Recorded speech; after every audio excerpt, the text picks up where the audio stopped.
Bonjour à tous ou bonsoir, depuis là où vous me suivez, j'espère que vous allez bien. Je suis très contente de vous retrouver sur ma chaîne YouTube. Alors, merci à tous ceux qui se sont abonnés même pendant mon absence. Je sais qu'on est en retard pour les vœux de 2023, mais j'espère que votre projet d'admission avance très bien. Alors, déjà pour commencer, dites-moi dans les commentaires à quel niveau vous êtes avec votre procédure d'admission ou encore d'immigration. Je me ferai un plaisir d'aider du mieux que je peux. Alors, ceux dont les questions n'ont pas encore été répondues, je le ferai dès que possible. J'espère également que l'une de mes vidéos a pu vous aider. Si oui, je suis contente pour vous. On va démarrer 2023 parce que pour moi, ça commence à démarrer. C'est maintenant que ça démarre.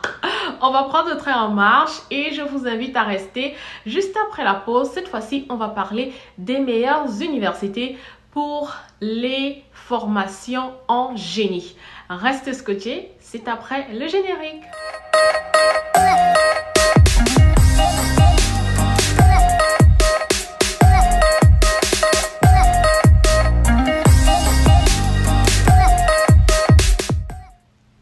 Bonjour à tous ou bonsoir, depuis là où vous me suivez, j'espère que vous allez bien. Je suis très contente de vous retrouver sur ma chaîne YouTube.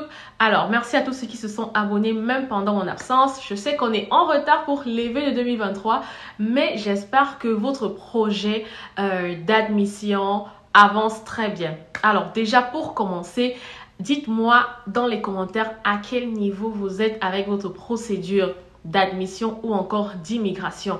Je me ferai un plaisir d'aider du mieux que je peux. Alors, ceux dont les questions n'ont pas encore été répondues, je le ferai dès que possible. J'espère également que l'une de mes vidéos a pu vous aider. Si oui, je suis contente pour vous. On va démarrer 2023 parce que pour moi, ça commence à démarrer. C'est maintenant que ça démarre. On va prendre le train en marche et je vous invite à rester juste après la pause. Cette fois-ci, on va parler des meilleures universités pour les formations en génie. Restez scotchés, c'est après le générique. Alors, comme je l'ai dit, suite à toutes les... Comme je l'ai dit en début de vidéo, suite à beaucoup de questions que j'ai reçues par rapport aux formations industrielles, vraiment techniques,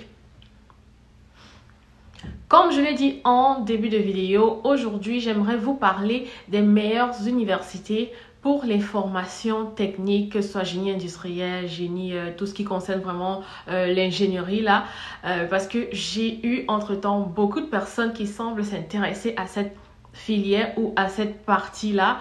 Et je me suis dit que ce serait vraiment une bonne chose d'en parler vraiment maintenant pour la connaissance de tous, s'il y a encore d'autres personnes qui sont intéressées par ces filières.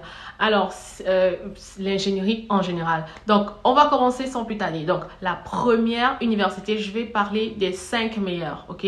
Les 5 meilleures universités. Donc, la première en tête de liste pour moi, c'est vraiment Polytechnique de Montréal. Bien évidemment, je vous dis déjà, presque toutes se trouvent au Québec. Vraiment, je trouve que le Québec est spécialisé dans ces formations-là. Vraiment, tout ce qui est technique, vraiment spécialisé dans cela. OK? Donc, Polytechnique de Montréal, ils ont vraiment des formations de tout genre, je vous assure. Donc, quand je dis de tout genre, c'est vraiment parce que c'est la seule université que j'ai trouvée jusqu'à présent qui offre toutes ces filières mécaniques comme... vraiment, pour moi, c'était vraiment... Parce que j'ai fait des recherches et certaines universités offraient certains programmes et pas d'autres. Mais Polytechnique de Montréal vraiment englobe tout. Bien évidemment, ça fait partie de l'Université de Montréal, la partie technique. Et comme vous le savez, l'inconvénient toujours avec les universités de Montréal, bien évidemment, c'est que Montréal est cher. Et les étudiants internationaux cherchent souvent les moyens un peu moins chers. Alors, les filières techniques dont je parle, j'ai recensé le génie civil, le génie mécanique, le génie industriel, le génie physique, le génie même électrique. Waouh, j'apprends beaucoup quand les gens me posent des questions. Comme je ne savais même pas qu'on offrait le génie électrique ici, mais en tout cas maintenant vous le savez. Polytechnique de Montréal offre le génie électrique, tout ce qui est automatisation, automatisme. Tous ceux qui m'ont demandé là, sachez que Polytechnique de Montréal, c'est pour vous, si c'est ce que vous souhaitez faire. On va pas entrer dans les détails baccalauréat ou maîtrise, c'est vraiment les détails pour vraiment ces programmes-là en général. Il y a aussi le génie biomédical, le génie physique, si je ne l'ai pas encore dit, et vraiment le génie aérospatial que j'ai aussi recensé. Donc, si vous êtes intéressé par ces filières-là, sachez que Polytechnique de Montréal est votre premier choix. Mais, comme vous le savez, l'inconvénient, c'est que ça coûte très cher. En dernière date, la scolarité, seulement les frais de scolarité, c'est 27 300 pour une seule année. Je ne sais pas pourquoi c'est autant cher par rapport aux étudiants canadiens et québécois ici, mais c'est ce que c'est. C'est ce que c'est. Ok. Alors, que puis-je dire de plus sur la Polytechnique de Montréal? En gros, c'est ça. On va parler un peu à la fin de la vidéo des conditions générales pour ces filières-là. Et pour moi, la deuxième université serait l'Université de Laval. Donc, comme je vous disais, l'Université de Laval offre certains programmes et pas d'autres. Je pense que l'Université de Laval n'offre pas le génie électrique, par exemple, mais tout ce qui est génie civil, industriel, bien évidemment, il l'offre aussi. La troisième université pour moi serait l'Université du Québec à Trois-Rivières. Et la quatrième serait l'Université du Québec à Rimouski. Donc, Trois-Rivières et Rimouski sont vraiment de très bonnes options également si vous voulez être en région. Si vraiment ces filières-là sont ce qui vous tient vraiment à cœur et que Montréal, pour vous, c'est très cher, vous pouvez opter pour Trois-Rivières ou Rimouski. C'est vraiment une très bonne option. C'est important également et c'est bien d'aller en région. Ou il y a aussi l'Université du Québec à Chicoutimi.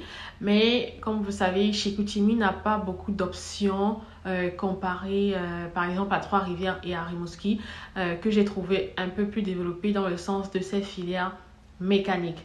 Et en dernière position, je parlerai ici de McGill. C'est une très bonne université, mais doublement plus cher même par rapport à Polytechnique de Montréal. Donc ça, c'est vraiment pour les anglophones. J'ai inclus McGill vraiment pour les anglophones, au cas où il y a des anglophones qui passeraient peut-être, je ne sais pas qui serait peut-être intéressé, ou des francophones qui aimeraient étudier en anglais, je voulais dire, pardon. Alors, donc il y a McGill, mais McGill University aussi située à Montréal. Ça coûte 55 000 $ par année, les amis. Et ça, c'est vraiment juste les frais de scolarité que je vous donne. Ça veut dire qu'il faut ajouter les frais de subsistance et puis les livres, les cahiers et tout ce que vous connaissez que l'immigration demande. Alors, McGill, bien évidemment, ça coûte très cher, mais j'ai bien voulu l'inclure parce que ce sont vraiment des universités principales qui offrent ces programmes-là. Et je sais que les gens de l'Afrique subsaharienne, je veux dire l'Afrique du Nord, oui, parfois aussi, ils aiment bien étudier en anglais. Donc, que vous soyez francophone et que vous aimez l'anglais, McGill peut être une option pour vous. Poursuivons avec les conditions d'admission en général. Je dis bien en général parce que vous le savez, chaque programme a des conditions spécifiques. Et si vous êtes un candidat à l'admission pour n'importe quel programme, je vous invite, avant de venir me poser une question, s'il vous plaît, allez vérifier les conditions spécifiques parce que ce que je peux vous donner est peut-être général. Chaque programme a des conditions spécifiques. Parce qu'il y a des gens qui me demandent, j'ai fait, je sais pas moi, un programme X et je veux changer pour un programme Y. Est-ce que tu penses que c'est possible? Je vous ai déjà dit et je vous redis encore pour ceux qui peut-être passent ici pour la première fois. Ça dépend de vos notes parce que parfois on demande les relevés de notes de première terminale si vous avez fait un système français, première terminale ou peut-être l'université que vous avez faite avant, licence si vous voulez faire maîtrise. Alors, c'est basé sur vos notes, les amis. Vous ne pouvez pas juste être comme ça ou venir me demander, moi je ne connais pas vos notes. C'est pour ça que je vous dis, si vous avez de bonnes notes, comme par exemple ces programmes-ci, les filières dont je parle, il faut avoir de très bonnes notes en mathématiques, physique, tout ce qui se rapporte vraiment, si vous avez peut-être fait la série F ou la série G, tout ce qui se rapporte vraiment à la partie technique. Alors, si vous avez fait, je sais pas moi, peut-être littérature ou peut-être la série B et vous voulez vous diriger dans une filière mécanique, vous voyez que c'est pas toujours facile. Donc, avant de venir poser la question, vous me faites un peu l'évaluation. Alors, les conditions générales. Ils disent qu'ils acceptent les bacs C, D, F, G, que ce soit G3 et tous ces bacs-là. Donc, ça, c'est selon le système français. Bien évidemment, une note de 14 de moyenne. Ça, c'est leur site qui dit, hein, surtout Polytechnique de Montréal, 14 sur 20. Donc, ça veut dire qu'il faut vraiment que ce soit bien. Vous devez avoir moyenne bien ou bon, parce que 14, c'est l'équivalent de bien. En système canadien, c'est comme l'équivalent de 3,4 sur 4. Parce que nous, ici, on a le GPA qui est sur 4. Pour certaines écoles, sur 4,5. Donc, c'est un peu cet équivalent-là. Ensuite, ils demandent aussi de très bonnes notes, conditions, je pense, C ou D en mathématiques. Donc, il y a des matières spécifiques qu'ils visent. Mathématiques, physique, et puis, comme je vous l'ai dit, vraiment, c'est... Et aussi sciences, ouais, parce qu'ils acceptent aussi les bacs D. Donc, c'est autant de choses qu'ils considèrent avant de pouvoir vous accepter dans un programme pareil. Ils acceptent aussi les BTS, les DUT, les DEUA et les licences professionnelles qui sont dans ces filières-là. Alors, maintenant, si vous avez 13 ou 12, comme certains m'ont dit, je ne peux pas vous dire non, vous ne serez pas accepté parce que là, c'est vraiment la chance de chacun. Il y a certaines personnes qui sont acceptées avec 13 ou 12 parce qu'ils ont peut-être eu une moyenne qui est élevée dans une des matières spécifiques. D'autres peuvent avoir 13, ils ne sont pas acceptés à cause des moyennes. Comme je vous dis, parfois, c'est par matière. Ils regardent les matières. Par exemple, pour ces filières, c'est mathématiques, physique, etc. Ils vont aller regarder par matière combien est-ce que vous avez eu. Donc, parfois, c'est comme ça que certains qui n'ont pas peut-être la moyenne requise qui a été demandée, c'est comme ça qu'ils peuvent être acceptés. Alors, ne vous limitez pas et moi, je ne peux non plus vous dire que n'appliquez pas, vous serez rejeté. On ne sait jamais, vous pouvez avoir votre chance et être accepté. Vérifiez juste vos notes avant d'appliquer. Maintenant, ça, c'était les conditions générales, comme j'ai dit. Prenez le temps de checker les conditions spécifiques. Généralement, c'est pour les maîtrises, les conditions spécifiques, parce qu'il y a un certain nombre de lettres de recommandation qu'on demande et aussi parfois chercher un directeur de thèse et tout ça. Maintenant, je n'ai pas parlé des frais d'admission parce que c'est généralement la même chose, entre 100 et 300 $ par là. Vous pouvez juste regarder en fonction de votre programme. Et je vous souhaite bonne chance. Je vous encourage à appliquer. Donc, dites-moi en commentaire à quel niveau vous êtes dans votre processus d'admission. Pour ceux dont je n'ai pas encore répondu aux questions, je le ferai très prochainement. J'espère que cette vidéo vous a aidé. On se retrouve très prochainement pour une nouvelle vidéo.